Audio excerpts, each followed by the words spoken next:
This is The Real Hustle, the programme which reveals the secrets behind the most popular scams and cons in Britain today. Hustlers Alex, Jess and Paul have been travelling the country to demonstrate to our hidden cameras exactly how the cons work, to make sure you'll never get cheated again.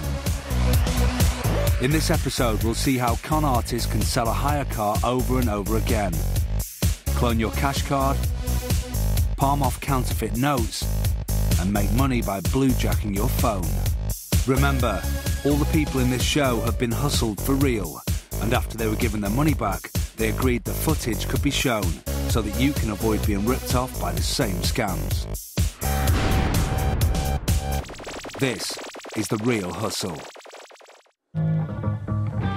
Hustlers Paul and Alex have hired a nice shiny silver car, but it's not because they fancy going for a spin. In fact, they're going to use it to demonstrate a scam that is catching out unwary car buyers across the country. They start off by changing the number plates to fake ones and removing any hire company stickers from the car and the keyring. They don't want to leave any evidence that could lead back to them after this scam has finished, because this scam is going to leave a lot of people feeling very angry indeed. This is the hire car scam. The guys drop off the car at an empty house they have taken over for this scam. They have put an advert in the paper offering this 12 grand car for £7,500. They're hoping to tempt their mark with the promise of a bargain. Jess is going to be running the hustle. She's playing a young mum who's been dropped in at the deep end. She's brought a box of toys and Alex has left a child's bike in the drive. These props will come into play later. Alex and Paul have done their part for now, and they promptly leave.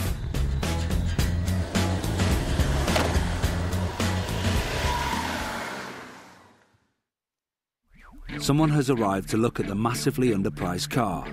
We have a mark. Now, you may be thinking that it's impossible for the hustlers to actually sell this motor. After all, they don't have any of the ownership documents, and won't the hire company miss it after a couple of days? Just how does this hustle work? Let's watch it unfold. Hi, my name's Dave. I come to see you about the car. Oh, right, yeah, hi, I'm Jane. Hi, nice to meet you. I'll tell you what, let's go get the keys. I'll be out in a second. Okay, do you want to have a look? Firstly, as Jess goes inside to get the keys, she grabs a baby monitor from the sofa. Remember the box of toys? The bike Alex left outside? These props are being used to set the scene. A young mum, home alone with a child. She can't possibly be a hustler, right? Oh, yeah, it's lovely. How long have you had it? Well, it's my husband's. He got it September last year, so not very long. Next, Jess mentions a fictional husband, but he isn't around. So where is he? All is about to become clear. The V5 document, have you? I haven't actually got any documents with me because my husband's getting a new tax disc this morning. He's got everything with him in his briefcase. That's why the whole day's been messed up, really, because he's been called into work. I've got the little one with me. So, the fictional husband's not around because he's gone to pay the road tax. And with the vehicle documents in his possession, the Mark has no way of discovering the truth about the hire car. All he can do is take her word for it. The ruse is set. Now is the time for Jess to strike. But we do have a few more people coming this afternoon, and because, you know, we're wanting a quick sale, basically. I mean, it's a great deal. It will go this afternoon sometime. But if you are genuinely interested, what I can do is, if you give me maybe a small deposit, say £250, I cancel the rest of the people this afternoon, because you do sound, you know, interested. Yeah. So, that's her game. Instead of selling the car, Jess intends to take a deposit on it. Actually, she intends to take as many deposits as she can before the day is out. Jess takes him into the house to take his deposit. That's for you anyway. Great, thank you very much. She hands over a worthless receipt, and that's 250 quid in the kitty. Mark number 2 arrives, and Jess gives him the same spiel. It's cheap, isn't it? Why is it so cheap?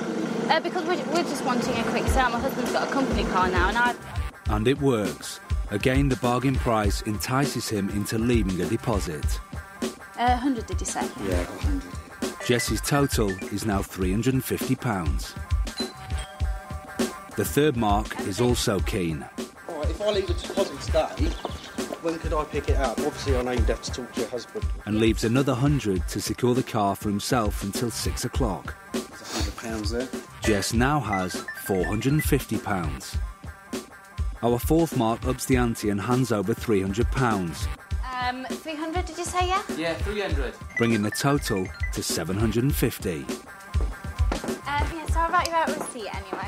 And mark number 5 gives her all the cash she has on her, £260. Jess has taken over £1,000 now.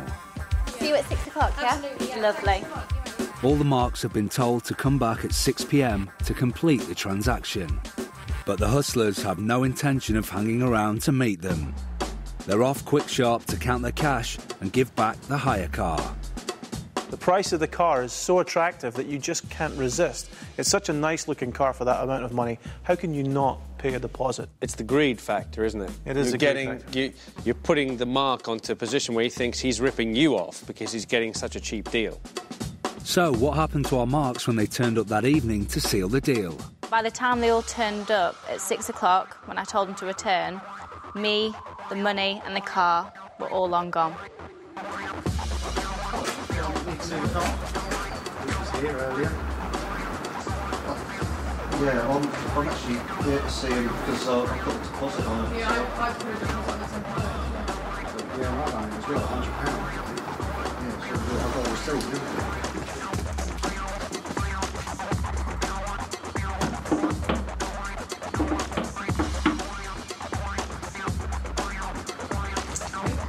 You're not. Do you live here? No. I was eating. Oh. Yeah, see me in. Lynn. No one's eating the cars with me, right? Do you guys know any? No, I don't know each other? anybody. No. We've just come here. I saw the car this morning. I put a deposit on. Somebody at some point in the scam will push a time element on you. They'll say, oh, well, you need to leave the money now because it might go later. If you start hearing all that stuff and yet you don't have the physical evidence in front of you that the car is genuine, be very wary. Be very wary. No, I didn't think anything at all. I mean, to be honest, when Jane opened the door and I saw her, she's a lovely-looking girl, the first thing I thought was, whew, you know. And I suppose that did kind of... If it had been like a big 12-stone gorilla there, or 20-stone gorilla, maybe I wouldn't have handed over the £100 so easily.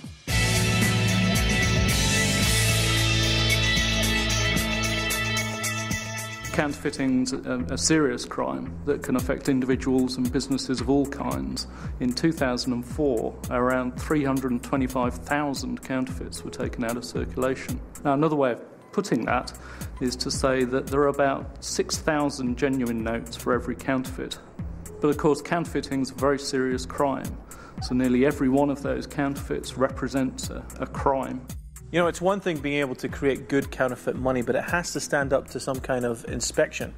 But what would be really clever is to pass the money in such a way that it's not inspected. And that's exactly the kind of scam that a good hustler will come up with to avoid having the counterfeit money checked at all.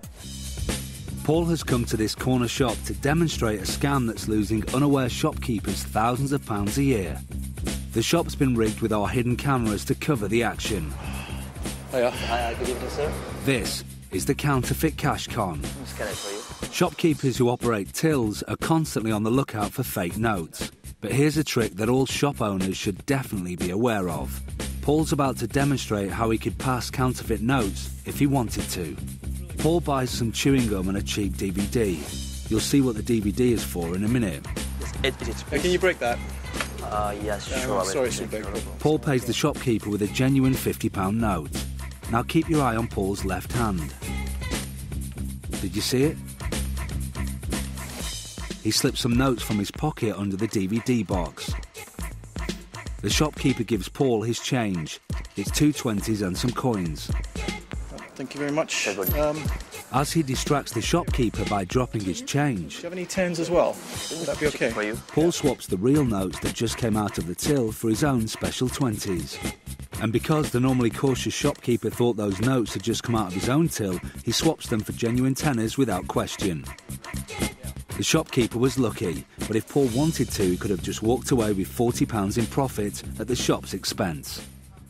A lot of people might be tempted to throw away a counterfeit, but because it's a crime, it's very important, I think, that they hand them into the police or hand them into their local bank or post office so that actually we can collect the evidence about the counterfeits to help us understand what's going on better.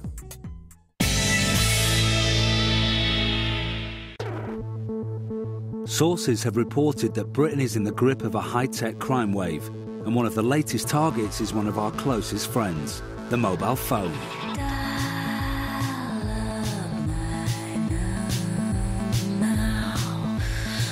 Experts have discovered a security flaw in some of the most popular Bluetooth-enabled phones that allows others to hack into your handset and take control of it. Our hustlers are going to demonstrate for our hidden cameras just how vulnerable your phone can be to a silent attack. This is the Bluetooth scam. The problem with some Bluetooth phones is you can make an unauthorised connection to the phone and effectively take over the phone, read the contents out, so the phone book, SMS messages, even actually make calls with it. So, how does the Bluetooth hack work? Our hustlers are going to demonstrate it here. Jess and Paul's phones have their Bluetooth turned on. Alex uses his mobile pocket PC. Because of a security flaw in Jess's phone, he is able to locate the Bluetooth signal, hack directly into the handset and take control of it. Now he can make a call from Jess's phone to Paul's phone. This technique is known as bluejacking. The Bluetooth hustle works by using the Bluetooth feature on mobile phones. It's a very modern, very useful, very easy piece of technology. They can connect to your phone without you knowing it. Your phone will not even show that it's connected to something. They're now ready to test it on the public. Alex has set his pocket computer to search for Bluetooth signals. Now he's pinpointed a mark with an enabled handset. He can go for the hack. Now he's in and making a call using the Mark's phone. But where's the actual scam here? It's in the number that Alex is calling from the Mark's phone. Our hustlers have set up their own premium rate line where calls are charged at £1.50 a minute. So this guy is having the money taken from his pocket, but he's totally oblivious. And if the Mark doesn't realise his phone is calling the hustler's premium line, during his journey between Manchester and Liverpool, he will lose £75 in call charges. Ouch. So, if Alex spends some time here, he can really take home the bacon. In an hour, he manages to target 20 phones with an average call time of 15 minutes, making him a grand total of £500. Our hustlers have proved for those with the technology and the know-how, this is a really money-spinning scam. The simplest and best way to protect yourself against this scam is just simply to keep your Bluetooth turned off unless you're actually using it. If you do not switch off the Bluetooth feature on your phone when you're not using it, you're in danger of somebody finding a way in.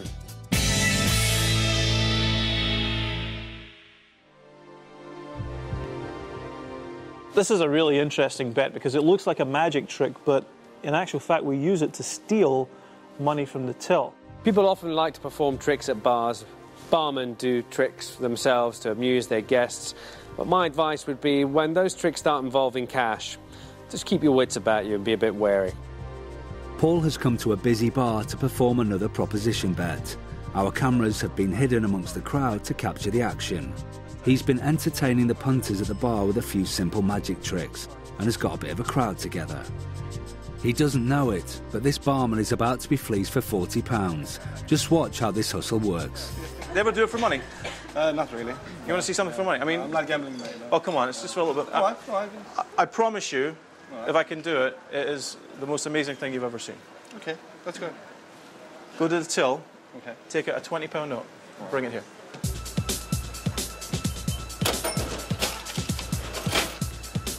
There you go.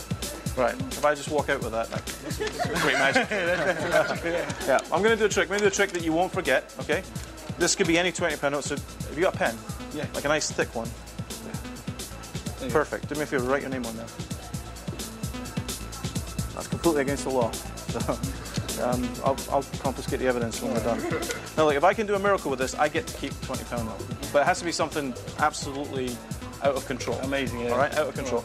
Do me a favour, take it, and you got a napkin, like a, Yeah. a hanky or something. Oh, look, we've got, do me a favour, there's nothing in there, just check that out. Fold it in half. Not that. All right, fold it in half again. All right, let me see it. What? Okay, we'll fold it in half one more time. Do me a favour, just hold it here like that. Okay, don't move. All right, nothing at all in a napkin, all right? Yeah? Yep. This is what I'm going to do. Put that here, okay? Put it in there like that. Now, can you feel that? Just feel it underneath. Don't look, just feel it underneath, okay? There. All right, you want to feel it? Make sure it's there. Feeling only, it's there. You want to do it? Just go underneath it. There you go. All right, and there. Now, you notice that I never reach underneath, okay? Twist it off like that, okay? Don't put any holes in it, nothing like that. And it's lying a little bit loose in there. Now watch. Let me go to my pocket. This is why we do it with your £20 now.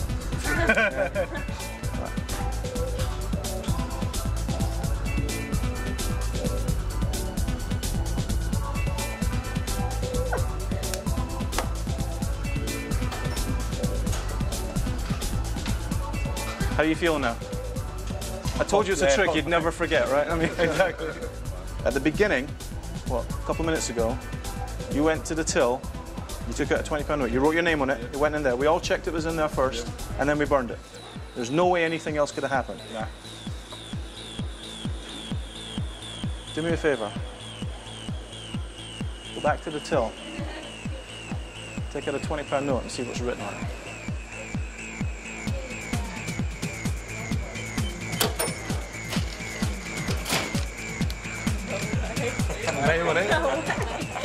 Is that it? Yeah. That's the one. I think the agreement was if I did something that you wouldn't forget. It's yours. Thank you very much. All right. Take care, guys. All right. Bye-bye. So, it was an impressive trick. Paul won £20 fair and square off the barman, right? It's a good one. Wrong. Paul has actually ended up £40 in profit, as we mentioned earlier. So, how did he do it? Remember when Paul asked the crowd to check he had a note hidden under the paper napkin? Well, one member of the crowd is actually fellow hustler Alex.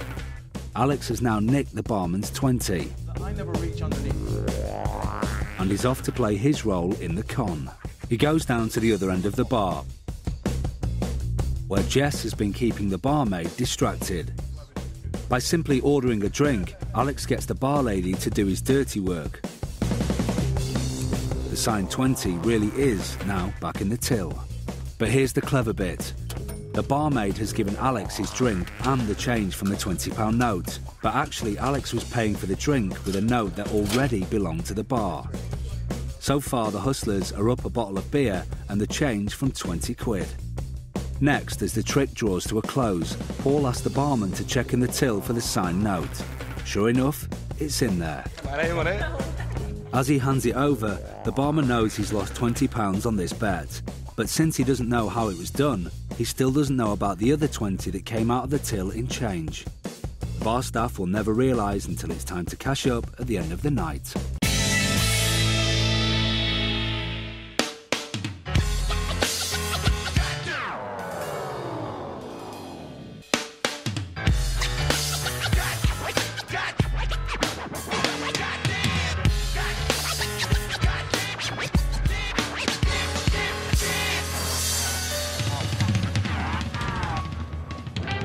Pinch and push is a technique where the pickpocket pinches the surface of your jeans and then with another finger pushes up against your wallet. And because your wallet is between your jeans and you don't feel the pinch.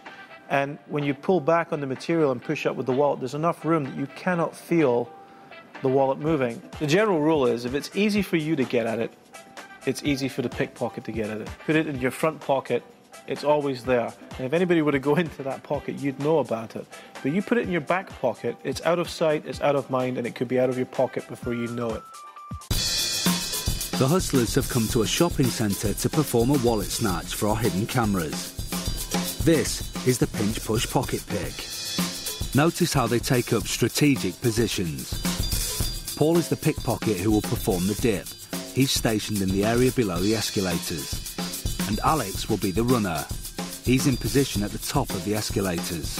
All they need now is a mark. And there he is. That's their mark. Sorry, mate. Paul pretends to bump into the mark and apologises for nudging him. This is the key manoeuvre. He's pinched the mark's back pocket and pushed his wallet up. That's why it's called the pinch push. Now the wallet's ripe for the plucking. As Alex the runner approaches down the escalator, Paul makes his move. And there it is. Alex is off undetected and the mark is one wallet poorer. Terrible place to put something. It's a terrible place to put anything of value.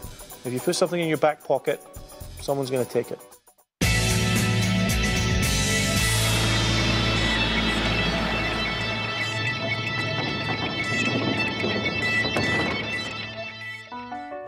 Organised crime gangs are operating cash machine fraud all over the UK. In 2004, the total sum of money lost was a staggering £75 million. And one of the most common methods con men use to commit cash point fraud is with a fixed device that is very tricky to spot. Our hustlers are going to demonstrate for our secret cameras how a con artist can rig a cash point with a device that will clone your cash card and enable them to steal money from your account. One of the most prevalent scams in recent years has been the placing of card readers on ATMs. The idea is simple. You put a shell over the ATM so that it looks like a legitimate part of that device. Victims come up and place their credit card or ATM card into this, enter their code, withdraw money, and then receive their card back. What they don't realize is that in between their transaction is an illegal device that reads every single piece of data on your card and records it. Hustler Paul, rigged up with a camera hidden in his bag, enters a shop which has a cash machine inside. In his hand he has what is known as a skimming device. Now that the coast is clear, he moves in to fit the device over the card reader slot. This device works in two ways. The skimmer is able to read the magnetic stripe of your card and is fitted with a hidden mini camera that is overlooking the pin pad to record the pin number. Jess now comes to use the cash point ahead of another queuing customer. He will be our first mark. What this move does is to prove subconsciously to the mark that the machine is perfectly safe. Having seen Jess successfully get some cash out, the mark will suspend any possible suspicions that he might have. Now the first mark inserts his card. The skimmer reads his card details whilst the camera clearly captures his 4-digit PIN. His card is returned and he takes his cash. Even though the cash has come out, he's already lost out. His details have been captured by the hustlers, and yet he doesn't suspect a thing. And now comes mark number 2. Again, the machine reads the magnetic stripe on his card and the camera records his PIN. Once our second mark has collected his cash and left the shop, Paul will move in to collect the skimmer.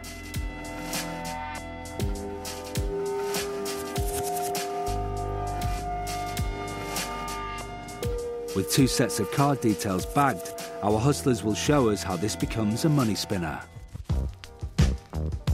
Essentially, the next step after having read the cards and taken the device off the cash machine is downloading all the information from the card reader onto a laptop. Then the hustlers would use a very cheap card reader themselves, which you connect up to your laptop. What that enables them to do is to program other cards. Now, all they need is another card with a magnetic strip on the back. Mobile top-up cards seem to be the hustlers' favourites at the moment. Any mobile top-up cards will do. They take them, swipe them once to erase them, and then swipe them again, thus programming them with the card details of one of the numerous cards that they've copied. Now, armed with that, they can now go to a cash machine, stick that top-up card in any cash machine, and withdraw cash. Mobile phone top-up cards. Don't believe us? Just check this out. Alex is now going to use this clone card in this ATM. He inserts the card.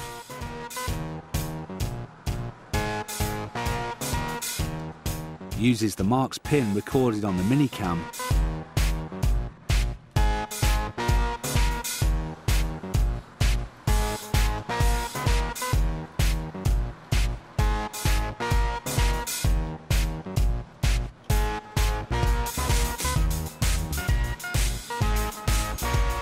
and manages to withdraw this £100 cash. He later returned the money, but some of the devices being used by the real thieves are even more elaborate. This one here is basically the whole fascia that would go over a cash point machine. As you can see, it's very authentic looking. It's got all the stickers that would normally be on a normal cash point. That'll be stuck down with double-sided tape onto the cash point. So the rear of it is quite crude. You can see that it's all bits of electronics stuck in with different forms of like Airfix and Airfix type glue, made up of bits of card. You can see all the bits of card they use to create the slots. And to the top of the ATM, they'll put normally something like this.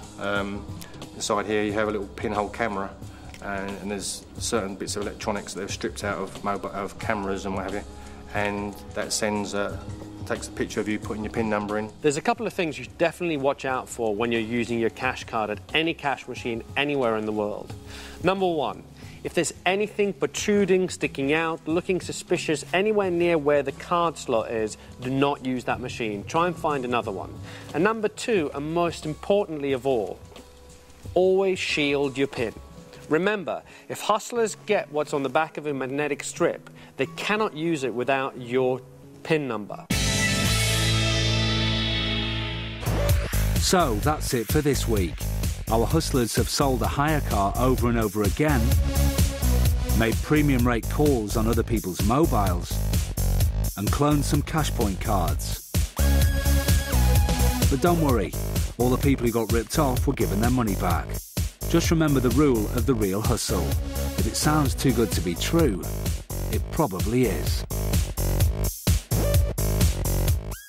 Saturday's film is Under Siege at 9 here on BBC Three. Mr. Seagal and his ponytail star in that. Next tonight, Kiss Ass Miracles shows you a thing or two.